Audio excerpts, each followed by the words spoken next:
যে আপনি ঝুঁকি ঝুঁকি যা কর স্টার্ট। আরে ও তো ভালো। একটু বিরতির পরে আমরা জানছো আবার নাকি? ফিরে এলাম হুম নিউ হ্যাম্পশায়ারে। এই আপাত আসছি এরকম করবেন না আপাত আপনি। উৎসুক জনতাদের আপনি দেখতে পাচ্ছেন, আমি হ্যাঁ। ওনাদের কাছে ফিরে যাব। ঘটনাটা বলে নিই, ছোট্ট রিক্যাপ।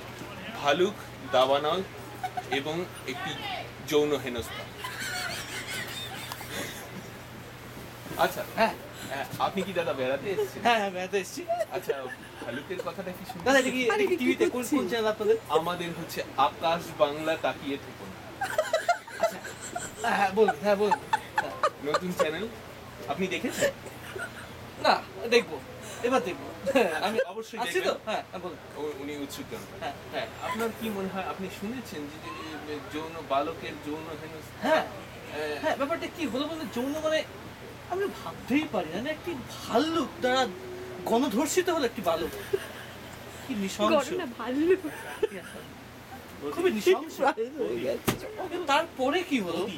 এরপরে এই ঘটনার পরে আচ্ছা, উনি কি সন্তান সম্ভব হওয়ার কোনো ব্যাপার আছে? মানে এখন তো শুনেছি ওনার এরকম অ্যাডভান্স ব্যাপার আছে, মানে কেন, মানে এটা আচ্ছা ওনারা কি সমকামী ছিলেন? এটা এটা ডাক্তারি প্রশ্ন, এদিকে আমরা নাই গেলাম, এর পেছনে অনেক রয়েছে।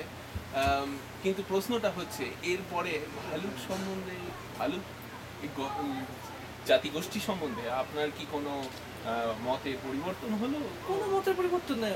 ওরা তো না, ওরা মানুষ না, মানুষের মতো না, ওদের ওনারা লাগে, ভালো। ওদের তো চাহিদা আছে নাকি? হ্যাঁ, কতদিন থাকবে আর বনেল? হ্যাঁ, এত শহর গড়ে উঠছে, কি ওদের কি ইচ্ছে করে না শহরে আসবে? হ্যাঁ, একটু একটু মানে ফুর্তি, একটু আহ্লাদ পালন করবে। কি অবস্থা, খুব ঠিকই, খুব সুন্দর ভালো। gift। আলু ভাজা হয়ে গেছে। আচ্ছা, আপনার বোধহয় আলু ভাজা তৈরি হয়ে গেছে, আপনাকে ডাকা হ্যাঁ, হচ্ছে। আমার আলু ভেজে গেছে।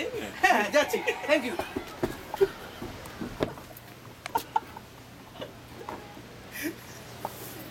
পাগল